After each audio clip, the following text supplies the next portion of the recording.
I think initially when we decided to come down to Nagaland or the Northeast in particular, we had one purpose, and it was to engage and interact with more readers here, looking for opportunities to promote the culture of reading, um, allow the readers here in the Northeast to interact more with authors, and so on.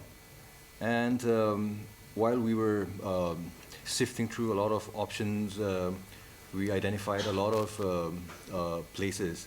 Shillong, as you're all aware, is the kind of cultural capital in so many ways. Then we thought about Imphal. Then we thought about Kohima. As word passed on, we found that we found the existence of the White Owl Literary Institute along with the White Owl Bookstore. And when you have a mind loaded with ideas, you needed a suitable partner. And I think White Owl provided us that platform. I mean, just to summarize, it just felt like both the entities, Penguin and White Owl, we met at the right time and at the right place. And as Pallavi just mentioned, can't believe we're already in the third year. Is it? Four, sorry, was our first edition, and we're already here speaking about the third edition. And I know that there'll be a lot more to say about the themes and the motives and so on, but what what is really exciting for us here this year is that there's a lot around inclusivity. You can see if you go through the programming that there's a fair mix of regional, I won't call it local, regional authors and authors from all across the country. That's, I think, something that we'll all be really looking forward to. Taking a note from cue from what Peter said, inclusivity was a big agenda for us this time. The White Owl team and the Penguin team were quite determined that there should be a diverse representation of viewpoints and voices. Each of our panelists carefully curated to represent ideas and thinking and commentary from various personalities, different people coming from different backgrounds. Yes, they are subject matter experts for sure, but they all come with set of expertise that can really help enrich a discussion. And it's not just about a few people coming up on stage and talking and then the audience listens. We are really looking forward to engaging with the audience in a way that they can take back some ideas, some thoughts, and especially by way of this platform and your help, the media in Nagaland, to be able to take these viewpoints and say that there are actual thinkers and conversations taking place. The program topics that we have taken are very diverse in a way that can connect with all kinds of individuals. It's not someone who is only particularly looking into geopolitics or environment or sustainability. We are talking Korean culture and how it's impacting our thinking at the moment, the way we are choosing our menu items, the restaurants and cafe culture that's coming up. We're also looking at podcasts, which is a new way of consuming content. We're looking at topics with artificial intelligence. It's a topic du jour. Everyone who's anyone is some way or the other affected by the developments they're making in artificial intelligence. We're talking about mental health, well-being. So these topics are not something that is rare or only of interest to a certain section of the population. These are something that everybody can be interested in, can participate in, can have an idea about. And it is the intimate setting of the White Owl which allows us to engage with the readers on a one-on-one basis. This time we have a very rich selection of authors and subject matter experts. We are just going to give you a set of names that are from the top of my head. We have the support of Sahitya Akademi winner Eastern Kire, who is going to be presenting the closing session on the 7th of February. We have prominent internet personalities like Dr. Curating, better known as Dr. Curating and otherwise professionally known as Dr. Tanaya Narendra, who has been advocating female health and mental health as well, aligned to female health and body shape, understanding, etc. We also have Miranda and Song. Yes, we have Meralna Imsong, who is going to be part of the conversation where we are looking at how the Northeast culture is really affecting all of us, and there are certain, and how it's finding its identity that has moved into the diaspora of the country. And we also have Sangeeta Barua Pishroti, who is the keynote speaker for the festival this time. And she's also heading the conversation on fake news and misinformation, which is a big cause of concern regarding how people are consuming information given to them via social media and other channels. How has it evolved? I think we have a better grasp now of the kind of subjects that might be particularly interesting to the audience that we're drawing in. In fact, do we talk about the thing that we did where we asked people who attended last year's festival the topics that they were interested in, because we don't want to just come here and say this is what we think you're interested in and then have people pontificate on stage. So it was really important to us to try and bring people that readers here would be interested in, just be inspired by, or to just engage with conversations that they would find interesting.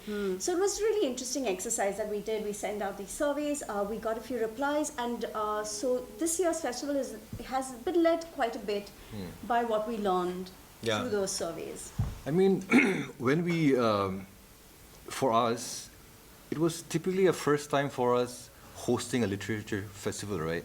As a publisher, we have never hosted a literature festival, and it was the same for White Owl as well. In the first year, we had around 47 authors from across the country, and a good 20-25 authors from the Northeast. In the second year, we had almost 70 authors from across the country, and again around 20-25 authors. This year, as you can see, the balance has evened out. This year, we've got a 50-50 representation from all over the country and locally. And as you're aware, if you look at the programming, you'll see a lot of local celebrities, local podcasters making their presence. They'll be part of all these panels and sessions. So I think over the years, we have also learned. But initially when we started, typically we had no hands-on experience. So I won't call it trial and error, but then we put all our best minds and thoughts together. We formed a nice core team along with local expertise. The White Owl team were tremendous. We brought in our expertise as publishers.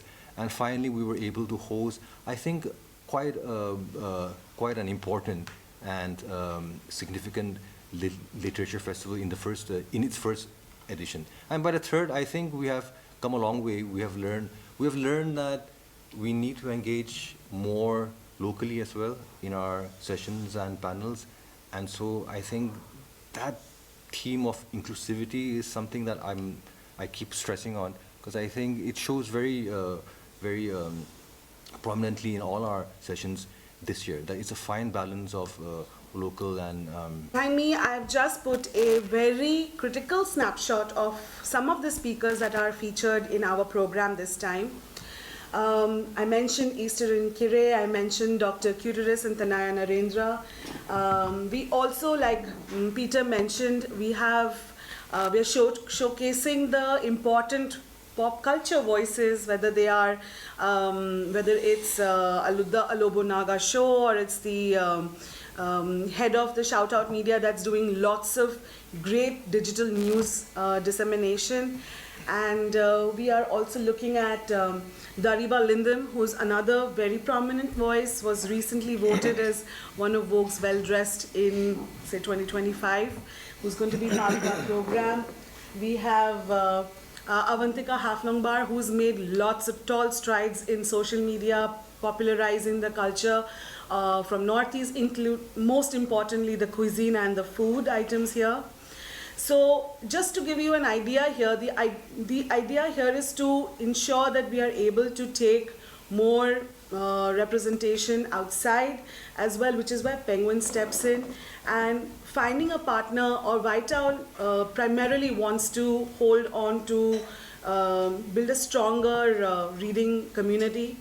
Our festival is not only panel discussions and sessions. There is a vibrant event that is set up.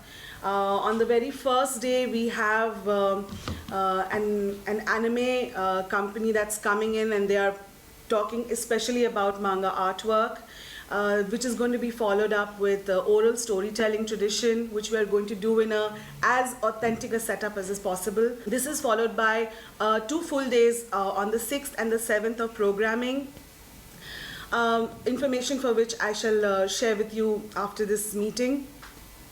We'll also have 3 workshops running simultaneously, one entirely curated and dedicated to children, head by some of the top illustrators in the country, which is also curated by Kana Tojimo, who's also an award-making illustrator, known very well locally.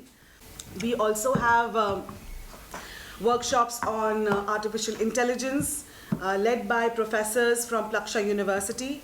We have a Penguin session, which is going to give you an insider's view into how to get published.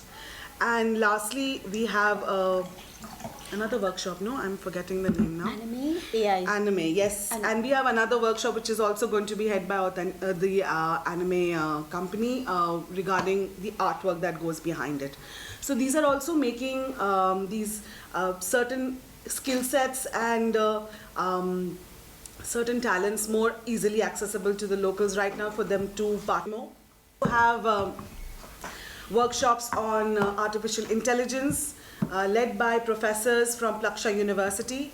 We have a Penguin session, which is going to give you an insider's view into how to get published. And lastly, we have the event is open to everybody, free access to all students. But to the people who are not students, there is a small nominal fee of 50 rupees to enter, which is easily done at the registration at Nyatu, at the entrance itself. The workshops, we appreciate prior registration. The information is already up online on our website and on our social media channels. But there is no payment for workshops. Anybody who is interested in exploring that particular area is welcome to join us. Apart from the sessions, I was going to tell you that we have a vibrant program organized where we have a book fair. Wide range of books are available. All the people who are participating, their books, definitely the speakers' books. So you also have the chance to buy the book and get it signed by the authors. Additionally, you will also have the opportunity to curate a wonderful collection of your books, from classics to the most popular best-selling books. All will be present at the book fair.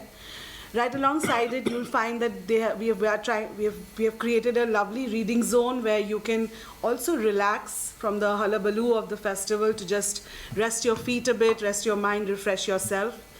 And followed it up with a very delicious, sumptuous food court of sorts, where we are offering street-style food to Asian cuisines and other different dishes, including the local dishes. And you also have the chance to buy trinkets and art and craft items, which are all locally represented here as well. Yeah. So what's wonderful about it is that Nyatu is also opening its gates. So to everyone and anyone who's wanting to come and explore this event here. The charge is nominal for non-students. For students, it's free. We urge everyone who's living close by to the festival to drop in, look at the program, meet with us, talk to us. We have volunteers all around who would be more than happy to engage in a conversation. If the place seems too big and wide, there are directions. We have something for every kind of individual in Nagaland at the moment. So for those who are making the effort to come in from far and wide, we welcome you with open arms. And we really hope that the people living around, definitely give the Literature Festival a shot and come and experience it themselves. I don't think it would be possible for anyone to do this without having the support of a local entity, and Whiteowl is probably the best choice for this. It was so organic. I have been part of the team. Melvin, Peter and I and Deepthi, we've been part of the OG team, as if I may, with the festival director Atuno Rio. And it was just an idea, a concept between, I think, these three, Atuno, Peter and Melvin maybe, which then we all came together to realize year 1, year 2, and each year has been a learning experience. To take a cue from what Deepti had mentioned, last year our dates were different. We tried different days to see whether is suitable. This year, before the festival was launched, Melvin organized a survey with the locals in the region to better understand what is it that you're looking for. How do we make our festival more accessible? That's how our topics came to birth. And then we started working to give the people what they want, which is why we are here and confident that to come in next year as well, hoping to get a better understanding and a better glimpse and try to be a part of everyone's lives as well. Yeah. I think the biggest USP is that it's the only and the most well-organized literature festival in Nagaland. Would you say that? Yeah. And because I think our origin story is also our USP, where a mainstream publishing house has come with the intention to just connect with readers from the Northeast and put together a solid, genuine event which is so authentic, so genuine. It's wanting to, the outreach itself is very, very true to its origin story, where we just want to build a community. So investment of time, money, effort, all that has gone in just to build the community, make it stronger, more effective, and more representative. Just to add to what Pallavi has said, I think as Nagas, we've got a very strong foundation in oral storytelling. It's been passed down through generations. I, for one, as a little kid, I used to sit down by the fire. My grandmother or my grandfather would, recite stories and so on. So for a very long time, we know that there is a very wide base of not only readers but writers here. And we want to document our stories. I think the most important thing is for a publisher. Now I'm speaking as a publisher now, as Penguin. And you asked me what's a USP. I think one of the key USPs is for a publisher to come down to state like Nagaland and give people an opportunity to tell their stories, document them, publish them. I think that's also been one of our key USPs over the years, because I think we are in our 3rd edition now. We have signed up, and we very proudly say that, we have signed up quite a few authors from Nagaland. And when you get published by Penguin, you get that opportunity for your stories to travel far and wide, right? So I think that's also been one of our key takeaways from this entire festival, if you ask me as a publisher. Yeah, I think it was really important for us to demystify this whole idea of publishing houses, just to make it accessible as well to people. It can seem really far away, these publishing houses in Delhi. And I think that just being available and interacting with people, just like we're getting that many more submissions from people in the Northeast. Obviously, I deal with a lot of logistics. Yeah. So obviously logistical, this being Nagaland, first of all, we're very limited to logistical availabilities of things that we want to incorporate in the festival, how we want to do it, how we visualize and how we execute it at the end of the day. However, we've been managing to pull it off to a satisfactory level. We always want to do better and grow bigger each edition.